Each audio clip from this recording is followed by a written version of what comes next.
Stephen A. Smith, who is never one to shy away from a strong opinion, surprised many with the stance he took. While others were quick to pile on, calling Sanders immature or reckless, Stephen A. urged perspective. He reminded the audience that Shadur isn't just any quarterback. He's the son of Deion Sanders, and that changes everything. The spotlight on him isn't the same as it would be for any other third-string quarterback. Every gesture, every comment, every facial expression carries 10 times the weight because of the name on the back of his jersey. Stephen A. argued that Sanders needs to understand this reality, not because he's done something wrong, but because the expectations and attention he faces are fundamentally different. It was advice laced with caution. You have to know who you are, and more importantly, you have to know how the world is going to treat you. But not everyone saw it that way. Dan Orlovsky came down hard, calling Sanders' decision immature. He acknowledged that Shadur may not be an immature person in general, but in that specific moment, he believed the young quarterback had made a mistake. To Orlovsky, being a quarterback in the NFL, whether you're a starter or buried on the depth chart, means living every second like it's a job interview. Every move is scrutinized, every statement is remembered, and every lapse in judgment can come back to haunt you. He framed Shedur's mime performance not as harmless fun, but as a missed opportunity. In his eyes, those 40 seconds didn't help him within his own building, with his own teammates or with his coaches. And when your career is just beginning, you can't afford to waste moments that shape how people view you. Ryan Clark, however, took a different path, offering not criticism, but empathy. He argued that the backlash against Deion Sanders was unfair and exaggerated. Clark made an important point. Shadur is in uncharted territory. He's the only third-string, fifth-round quarterback in the NFL who receives this kind of relentless media attention. He's constantly being asked questions that no other player in his position would ever face, like what he needs to do to earn the starting role. He's under a microscope unlike any other, and there is no blueprint for how to handle that. In Clark's view, Shedur's mime act wasn't immaturity. It was simply a natural response to an unnatural amount of scrutiny. He reminded everyone that Sanders is still incredibly young, still learning, and still trying to find his way in a league that has already decided he's worth watching like a hawk. Clark's advice to Sanders was simple. Stay focused on the bigger picture. Think carefully about how you react.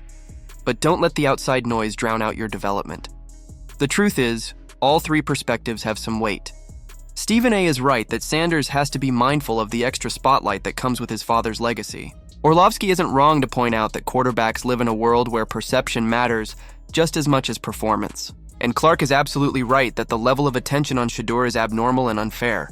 But when you put them all together, what you get is a young quarterback caught in a situation where every move is interpreted, exaggerated, and twisted into something bigger than it needs to be, and this isn't the first time. Shadur's own comments about believing he's better than some of the quarterbacks currently starting in the NFL set off another round of heated backlash just weeks ago.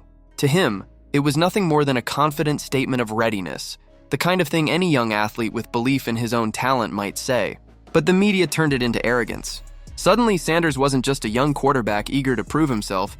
He was labeled cocky, entitled, and disrespectful. Rex Ryan took it a step further, attacking not just the statement but Sanders' work ethic. His critique wasn't delivered as constructive advice, but as a sharp, almost hostile takedown that felt more personal than professional.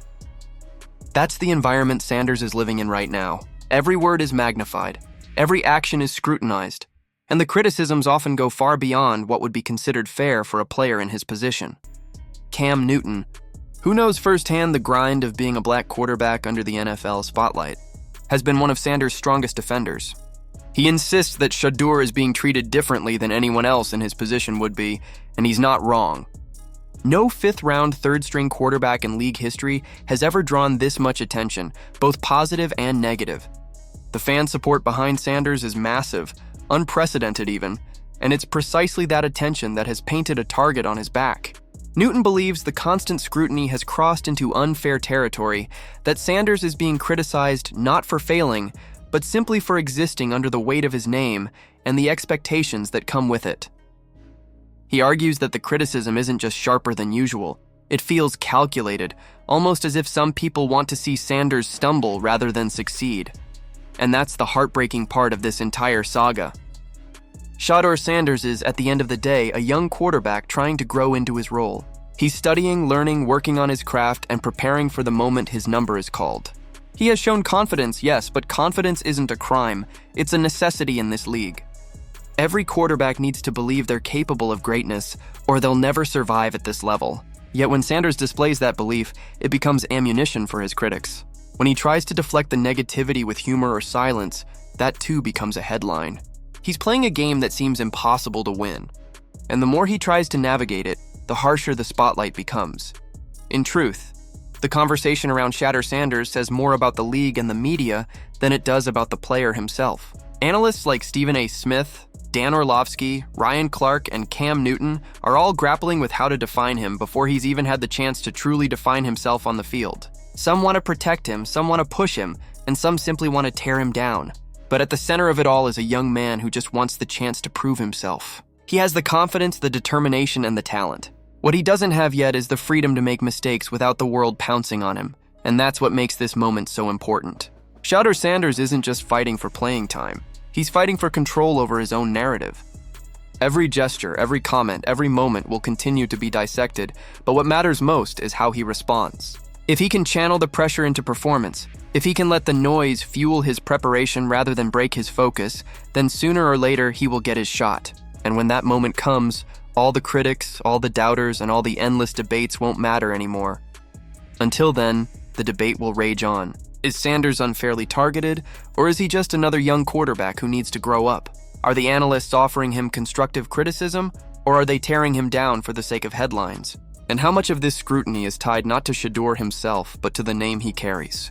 Those are the questions the NFL world can't stop asking, and they're questions that will follow him until he finally gets the chance to answer them on the field.